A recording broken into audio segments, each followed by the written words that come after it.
number 3 देखिए guys, Vikrant borrows at annual rate of rupees 7500 and rupees 4500 at an annual rate of 1% more. After 3 years, he paid rupees 1575 as simple interest. At what annual rate did he borrow rupees 4500? तो देखिए guys, इसको तीन तरह से किया जा सकता है। तीन मेथड इसको करने के लिए हो सकते हैं।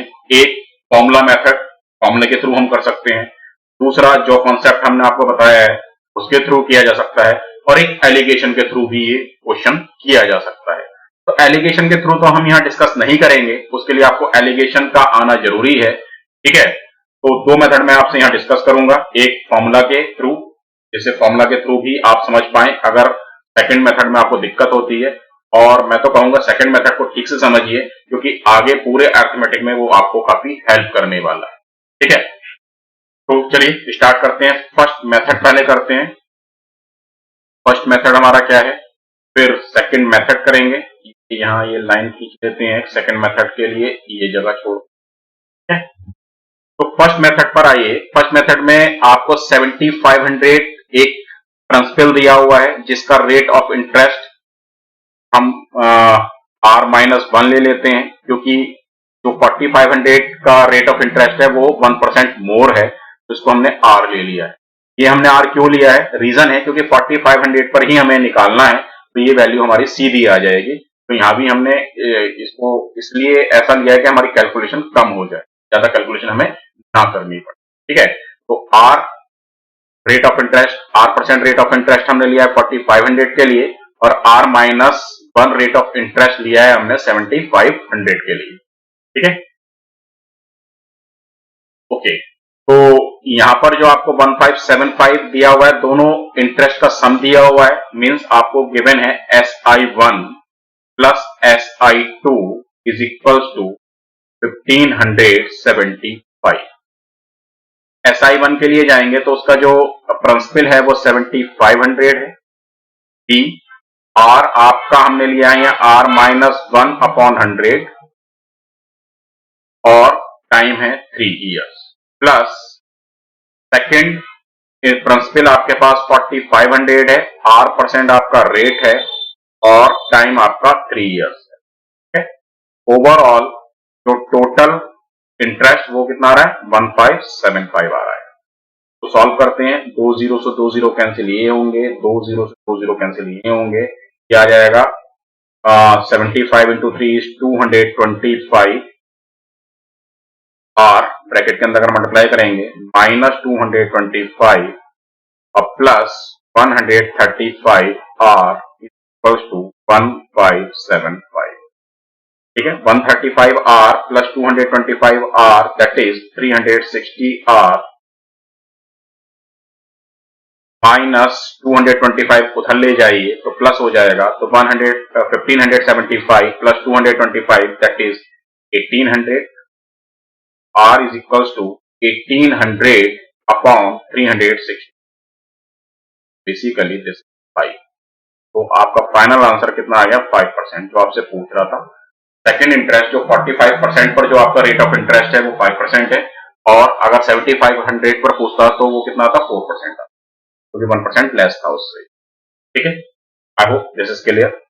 बिल्कुल सिंपल तरह से मैंने आपको ये बताने की कोशिश करी है, काफी कैलकुलेशन मैंने आपकी यहाँ बचाने की कोशिश की है, ठीक है, और आराम से डिस्कस किया है कि आपको पॉइंट टू पॉइंट चीजें समझ आ जाए। नहीं आती हैं तो आप मुझसे कमेंट बॉक्स में या अपने ग्रुप पर पूछ सकते हैं, कोई भी अगर डाउट है आप लोगों को। सेकंड मेथड पर आइए। सेकंड मेथड में बड़े ध्यान से आपको सुनना है इन चीजों को, कि ये लॉजिकल बेस आपका बनाएंगे, ठीक है। 1% मोर है जो 4500 पर, अब इसको भूल जाइए, इससे हमारा कोई मतलब नहीं है, ये सब इसी के लिए था, ठीक है। 7500 पर जो रेट था उससे 4500 पर 1% मोर है, यानी कि 1% मोर का मतलब किससे मोर है, 7500 के अगेंस्ट मोर है, ये ध्यान रखना है। तो जब आप 1/100 लिखेंगे यहाँ पर, ठीक है, तो 100 के अगेंस्ट कितना इंटरेस्ट, कितना ऊपर वैल्यू आ रहा है, 1 आ रहा है। तो 1 बेसिकली डिफरेंस को रिप्रेजेंट कर रहा है, दोनों इंटरेस्ट के डिफरेंस को रिप्रेजेंट कर रहा है, और 100 किसको रिप्रेजेंट कर रहा है, जिसके अगेंस्ट ये डिफरेंस आ रहा है जिसके अगेंस्ट ये एक्स्ट्रा आ रहा है। तो 7500 को रिप्रेजेंट कर रहा है 100, ठीक है, तो 100 रिप्रेजेंट कर रहा है 7500 को। तो यहां से 100 से 7500 तक पहुंचने के लिए जिस नंबर से हमें मल्टीप्लाई करना होगा वो कितना आएगा 75। तो बेसिकली यहां पर 75 क्या है, मल्टीप्लाइंग फैक्टर है। 75 यहां पर क्या है, मल्टीप्लाइंग फैक्टर है। 1 किसको रिप्रेजेंट कर रहा है, 1 रिप्रेजेंट कर रहा है दोनों के इंटरेस्ट को। तो I1 माइनस I2 अगर मैं बोलूं फॉर 1 ईयर, वो कितना आ रहा है, 1 आ रहा है। अब क्योंकि यहाँ 3 इयर्स की बात हो रही है तो 3 इयर्स के लिए I1 माइनस I2 कितना आएगा, 3 आएगा।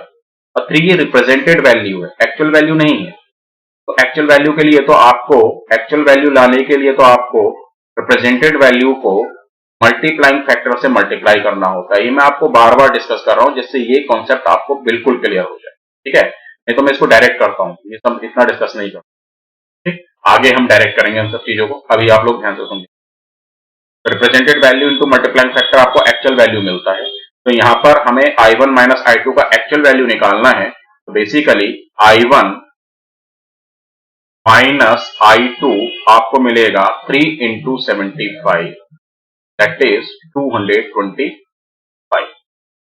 और I1 प्लस I2 आपके पास है 1575। अब यहां देखिए I1 किसके लिए आ सकता है, क्योंकि 7500 और 4500 में 3000 का डिफरेंस है और यहाँ जो रेट है 1% मोर है और टाइम पीरियड आपका कांस्टेंट है। तो ऑब्वियस है कि जो इंटरेस्ट ज्यादा आएगा वो 7500 का ही आएगा। I1 7500 के इंटरेस्ट को रिप्रेजेंट कर रहा है, I2 4500 के इंटरेस्ट को रिप्रेजेंट कर रहा होगा। इतना लॉजिकली आपको सोचना पड़ेगा, ठीक है। तो बेसिकली हमें I2 हमें निकालना है, तो I1 को हमें एलिमिनेट करना होगा।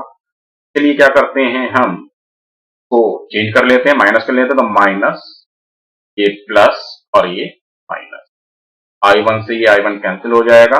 2I2 इज इक्वल टू आपको मिल जाएगा 1575 माइनस 225, तो 75 माइनस 25 इज 50 और ये 13, 135।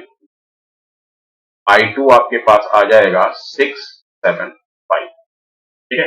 तो 675 I2 आपके पास आ गया, किसकी अगेंस्ट, 4500 के अगेंस्ट आ गया। तो आपको रेट निकालना है, तो इसका रेट परसेंट जो आपका आएगा बेसिकली वो कितना आ जाएगा, ये 675 हमारा किसके अगेंस्ट है, 4500 के अगेंस्ट, ठीक है। रेट वही तो होता है, प्रिंसिपल के अगेंस्ट हम रेट निकालते हैं, लेकिन परसेंटेज में है तो 100/3 से डिवाइड क्यों करा, क्योंकि ये 3 इयर्स के लिए था।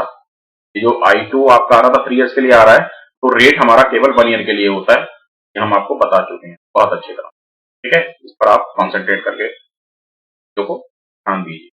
ये कैंसिल हुआ, 3 से इसको डिवाइड कर लेते हैं, 3 से डिवाइड होगा 3 2 जा 6 6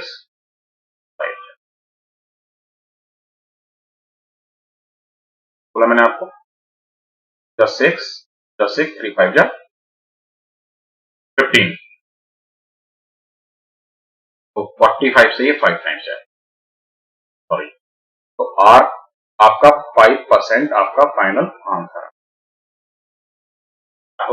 क्लियर।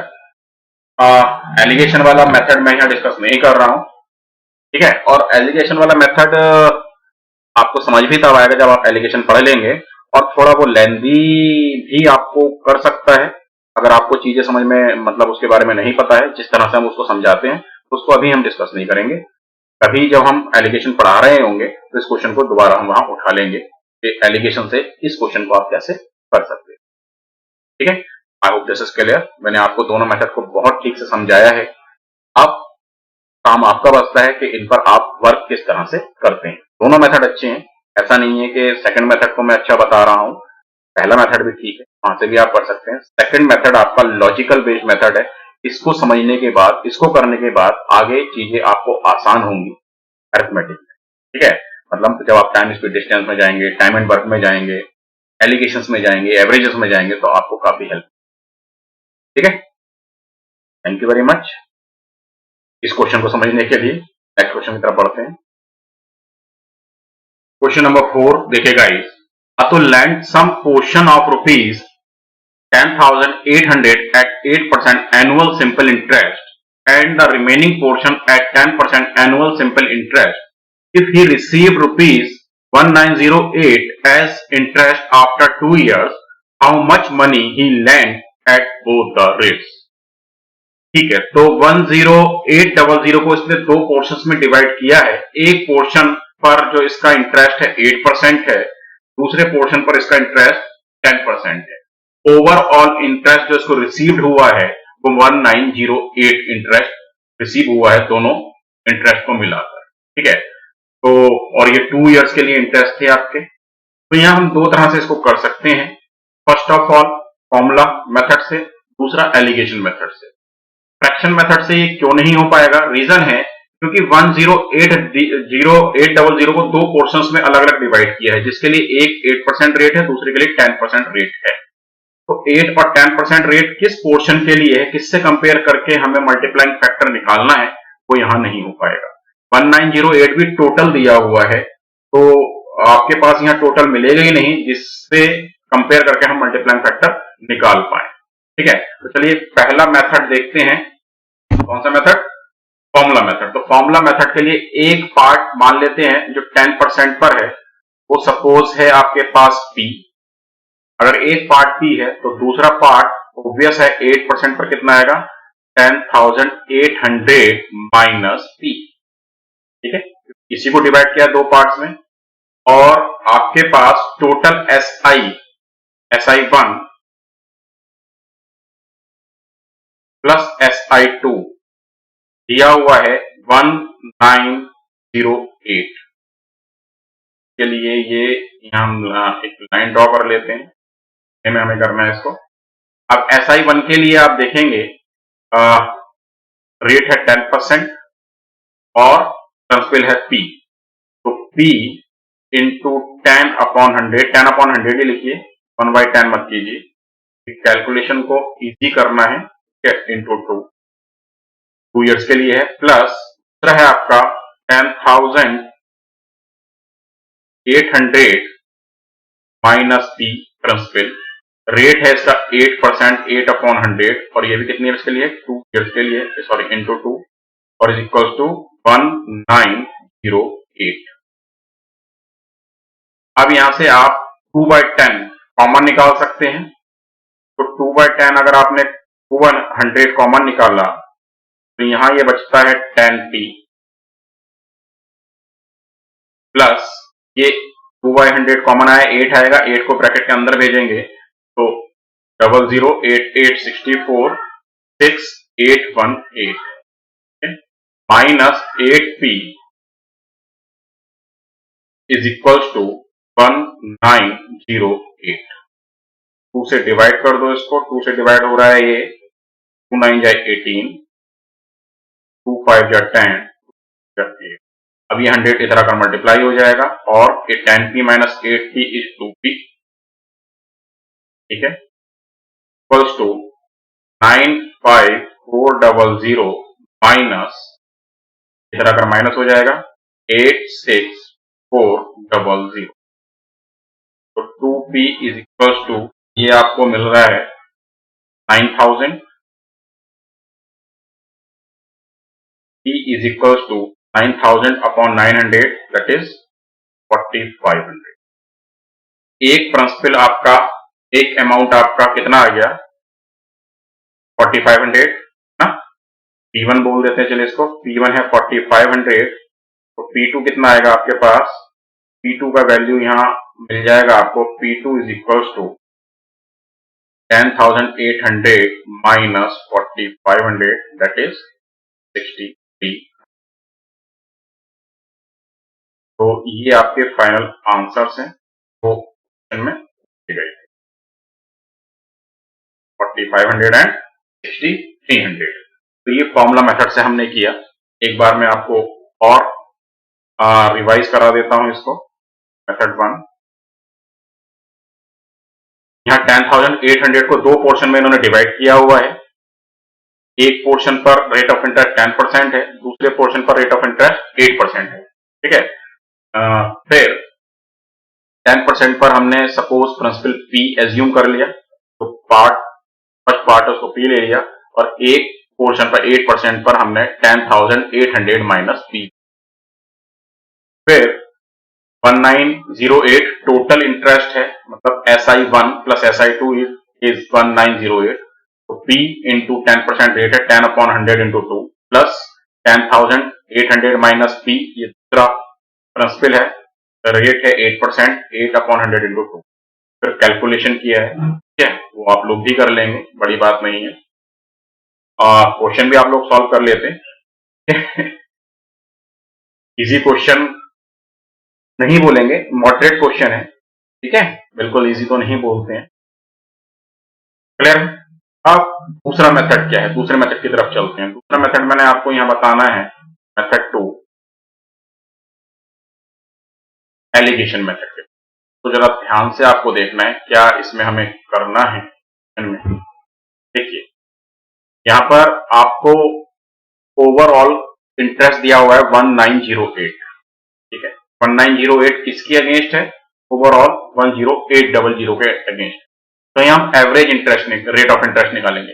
एक रेट ऑफ इंटरेस्ट हमारे पास 8% है, एक रेट ऑफ इंटरेस्ट हमारे पास 10% है, तो हमें एवरेज रेट ऑफ इंटरेस्ट कितना आ रहा है वो देख लेते हैं। तो एवरेज रेट ये हमें मिलेगा 1908 किसके अगेंस्ट है, 10800 के अगेंस्ट है। रेट परसेंट निकालना तो इंटू 100, ठीक है, परसेंट में निकालना है, और रेट का मतलब होता है 1 ईयर के लिए, है ना, ये हमेशा याद रखिए, 1 ईयर के लिए ही रेट आपका निकाला जाता है, क्योंकि ये 2 इयर्स का रेट इंटरेस्ट था, तो 2 से इसको आपको डिवाइड करना, ये कैंसिल, तो ये डिवाइड हुआ आपका 954 टाइम्स, फिर ये आपका 9 से डिवाइड हो रहा है 12 टाइम्स, 9 से डिवाइड हो रहा है 10, तो डिवाइड हो रहा है, तो ओवरऑल डिवाइड होकर आ जाएगा 53 अपॉन, ठीक है, ये एवरेज रेट आ गया। एवरेज रेट यहां लिखिए, एवरेज रेट आपके पास 53/6 है। एक रेट इसके एक साइड में 10% है और एक रेट 8%। तो अब इसका फ्रैक्शन खत्म करने के लिए पूरे को 6 से मल्टीप्लाई कर दो, ये 60 आ जाएगा एक साइड, ये 53 है एवरेज वैल्यू, और ये 6 इंटू 8 इज 48 आ जाएगा। तो एवरेज वैल्यू, ये एग्जैक्ट एवरेज वैल्यू है जो हमने यहाँ निकाली है। इस एग्जैक्ट एवरेज वैल्यू से कितना ज्यादा है, 7 वैल्यू ज्यादा है, ये कितना कम है, ये 5 वैल्यू कम है। तो देखिए, एवरेज का एक फंडा होता है, एग्रीगेशन का एक फंडा होता है, ये 10% प्रिंसिपल के लिए है ना, तो चलो P1 आप लिख दो, ये 8% प्रिंसिपल के लिए, इसको आपने P2। तो ये जो प्रिंसिपल वैल्यू और सरप्लस वैल्यू को मल्टीप्लाई करोगे, मतलब मैं लिखूंगा 7 इंटू P1, अभी मैं P1 लिख नहीं रहा हूं, वहां हम क्या लिखेंगे उसको देखेंगे, और -5, या 5 ही लिख दीजिए, माइनस को हटा दीजिए, माइनस सिर्फ अगर हम इनका सम करेंगे तो 0 आना चाहिए, माइनस तो सिर्फ दिखाने के लिए डिफेक्टेड वैल्यू और ये सरप्लस वैल्यू है, ठीक है, अगर इक्वल बीच में लगाना है। बाकी एलिगेशन में आपको डिटेल में बताएंगे क्या होता है। 5 इंटू समथिंग, तो इन दोनों के बीच में हमें इक्वल चाहिए, ठीक है, अगर ये माइनस हटा के यहाँ लिखना है, तो इक्वल लाने के लिए हम किस से मल्टीप्लाई करेंगे इक्वल हो जाए, तो इसके लिए क्या करिए, इन दोनों का एलसीएम देख लो, 7 5 का एलसीएम 35 आएगा, तो 35 बनाने के लिए आप 5 से मल्टीप्लाई करोगे, तो 5 बनाने के लिए 35 बनाने के लिए आप 7 से मल्टीप्लाई करोगे, तो ये जो 5 आया है ये P1 को रिप्रेजेंट कर रहा है, ये जो 7 आया है ये P2 को रिप्रेजेंट कर रहा है, प्रिंसिपल 1 को रिप्रेजेंट 5 कर रहा है और प्रिंसिपल 2 को रिप्रेजेंट 7 कर रहा है, ये रिप्रेजेंटेड वैल्यू है, ठीक है। तो टोटल प्रिंसिपल जो आएगा आपका P1 प्लस P2 जो रिप्रेजेंट होगा वो होगा 5 प्लस 7 12 से, ठीक है। तो ये 12 क्या है, रिप्रेजेंटेड वैल्यू आई है, 12 इज द रिप्रेजेंटेड वैल्यू, और इसकी एक्चुअल वैल्यू कितनी है, 10800, ठीक है। तो एक्चुअल प्रिंसिपल निकालने के लिए, एक्चुअल वैल्यू निकालने के लिए आपको क्या करना पड़ेगा, सॉरी एक्चुअल वैल्यू नहीं, मल्टीप्लाइंग फैक्टर निकालने के लिए आपको क्या करना पड़ेगा, एक्चुअल वैल्यू को 10800 को 12 से हम डिवाइड करेंगे, और ये क्या आ जाएगा, 900 आ जाएगा 9, ठीक है, ये मल्टीप्लाइंग फैक्टर आ गया।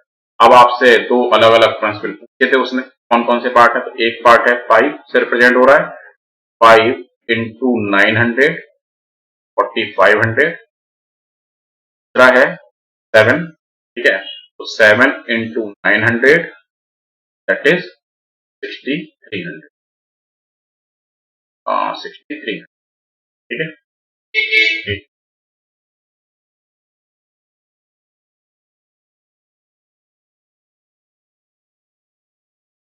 ये आपका फाइनल, तो ये आपका एलिगेशन मेथड, ठीक है, इसके थ्रू हम कर सकते हैं।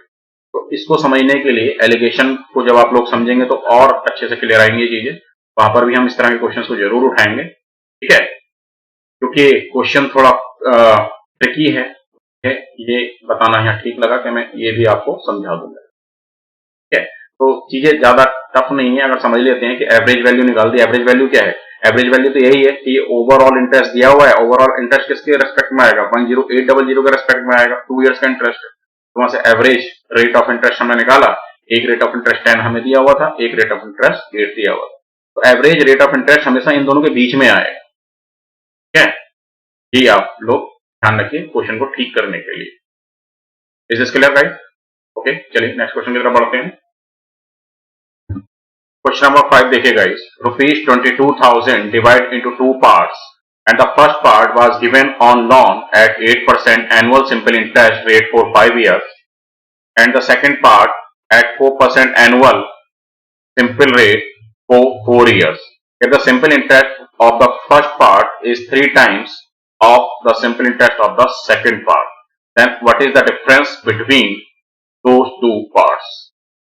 ठीक है, तो 22,000 आपको ओवरऑल प्रिंसिपल दिया हुआ है, ठीक है, और इस पर 8% फर्स्ट पार्ट पर रेट ऑफ इंटरेस्ट है 5 इयर्स के लिए और 4% सेकंड पार्ट पर रेट ऑफ इंटरेस्ट है 4 इयर्स के लिए।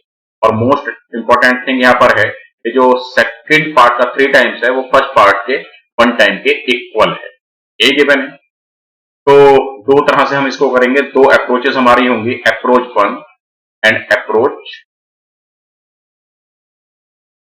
1 में क्या करेंगे कि एक प्रिंसिपल सपोज P है, एक प्रिंसिपल को हमने P लिया हुआ है और दूसरा प्रिंसिपल हमारा हो जाएगा 22,000 माइनस P। फर्स्ट प्रिंसिपल के अगेंस्ट जो रेट है वो 8% दिया हुआ है, 8/100, और जो टाइम दिया हुआ है वो 5 इयर्स। सेकेंड प्रिंसिपल के अगेंस्ट जो इंटरेस्ट रेट ऑफ इंटरेस्ट दिया हुआ है वो 4% दिया हुआ है और टाइम भी कितना दिया हुआ है 4। इस सेकंड सिंपल इंटरेस्ट आ जाएगा और ये फर्स्ट पार्ट का सिंपल इंटरेस्ट आ जाएगा।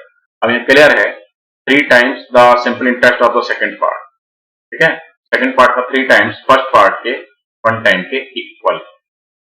ये तो simple interest of the first part is 3 times the simple interest of the second part, तो हमने इसको 3 से मल्टीप्लाई किया और फर्स्ट पार्ट के सिंपल इंटरेस्ट के इसको इक्वल किया। बस अब कैलकुलेशन बचा है, 100 to 100 कैंसिल, 4 2 जा 8 जा 4 जो 6 ब्रैकेट के अंदर भेजेंगे, तो 5p इज इक्वल्स टू 6 से मल्टीप्लाई कर दो, 2 0 0, 6 2 जा 12, 6 2 जा 12 plus 1 13, 1 3 2 000 minus 6p।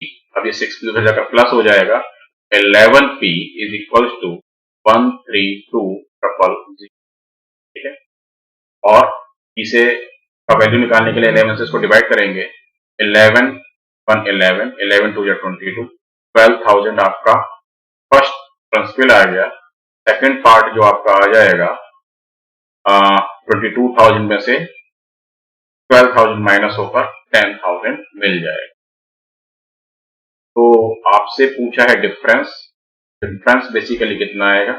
Difference 12,000 minus 10,000 that is 2,000 आपका फाइनल आंसर है। तो आपसे what is the difference between those two parts?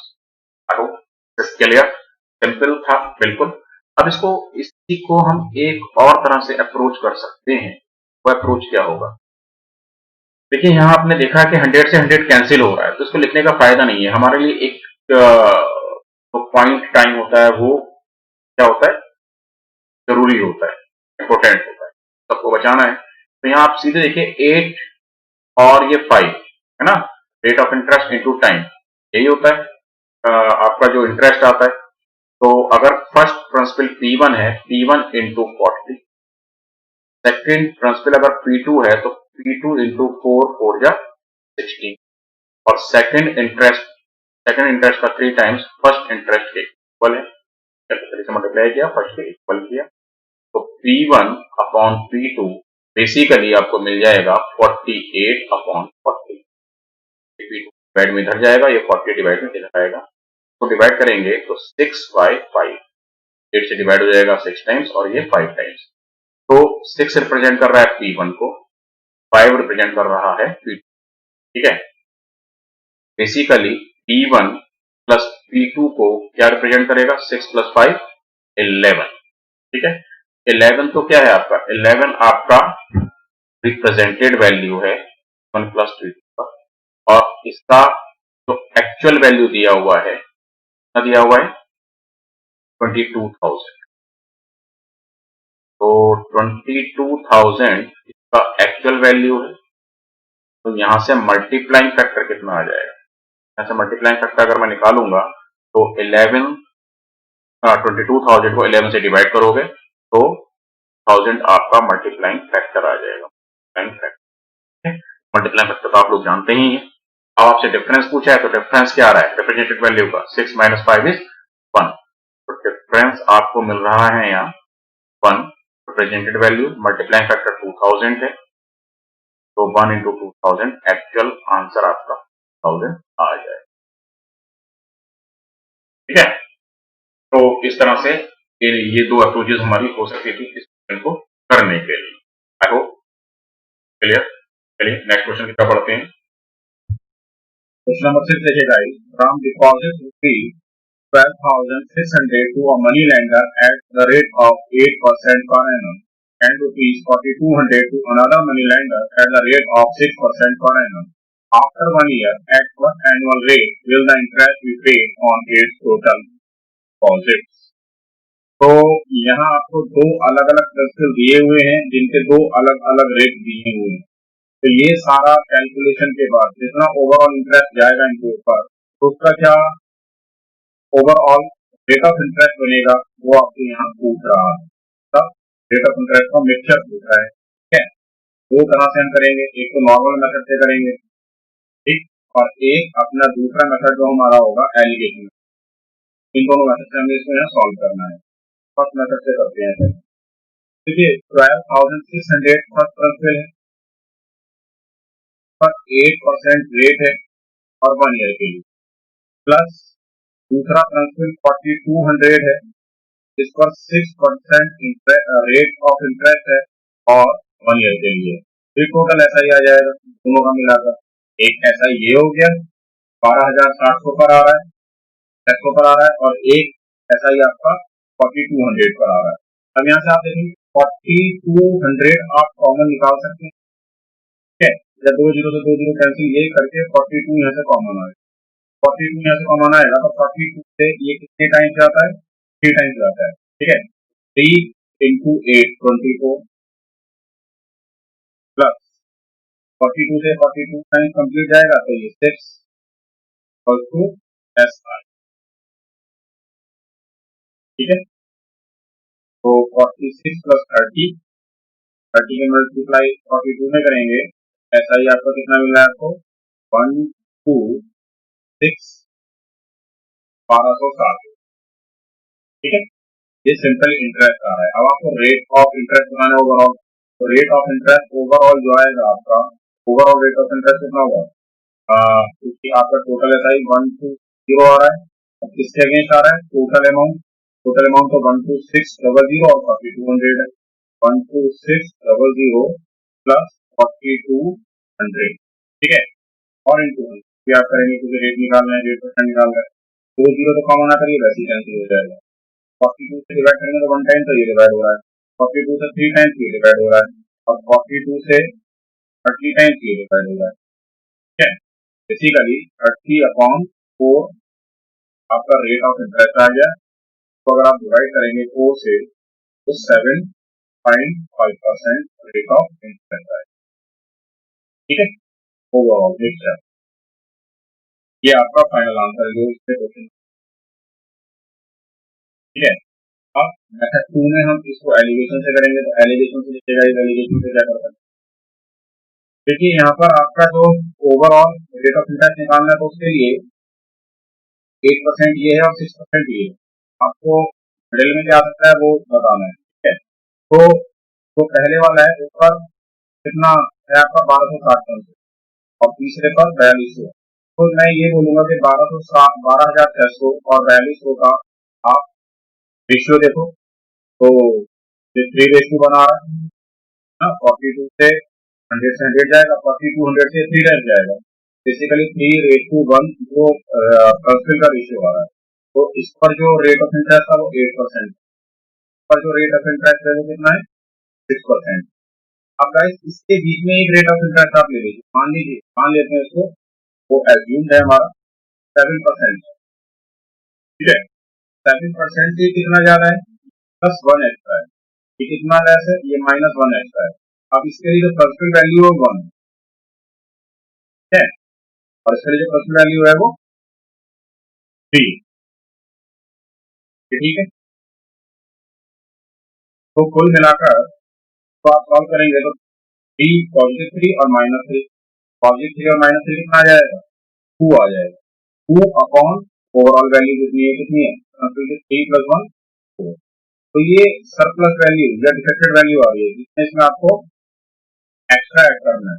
तो 1/2 7% आपने माना था और हाफ ये आ गया, 7.5 मतलब 7.5% आपका रेट ऑफ इंटरेस्ट। तो ये वाला मेथड जब मैं एवरेज बताऊंगा आपको या एलिगेशन बताऊंगा तो बहुत अच्छे से, ठीक है। तो एक बार मैं एक्सप्लेन करता हूँ इसको दोबारा। क्या किया हमने, पहले हमने रेशियो देख लिया, प्रिंसिपल का रेशियो क्या क्या है, तो ये 3:1 बना रहा है, तो 3 इसके लिए 8% के लिए, 1 इसके लिए 6% के लिए ये होगा। अब 8 और इसके बीच में क्योंकि इनका मिक्सर आएगा तो बीच में कोई वैल्यू आनी चाहिए, हमने 7% मानेंगे, 7% से ये 1 मोर है, ये 1 लेस है। अब 7% के लिए प्रिंसिपल वैल्यू जो रिप्रेजेंट हो रही थी वो 3 थी, तो +1 × 3 और ये -1 × 3, तो लेस को माइनस दिखाइए, तो +3 -1 2 अपॉन टोटल वैल्यू कितनी आ रही थी, +1 4 हाफ। तो आपको जो आपने एज्यूम किया था उसमें आपको ये प्लस करना पड़ेगा एक्चुअल एवरेज निकालने के लिए, बेसिकली तो एवरेज ही आ रहा है, 7.5% रेट ऑफ इंटरेस्ट आपका एवरेज रेट ऑफ इंटरेस्ट। देखिए दोनों मेथड से आंसर आपका सेम आ रहा है, दोनों डिफरेंट मेथड। बड़े ध्यान से चीजों को सुनिए, आपको डेफिनेटली बेनिफिट मिलेगा अगर आप उनको करिए। बोलते हैं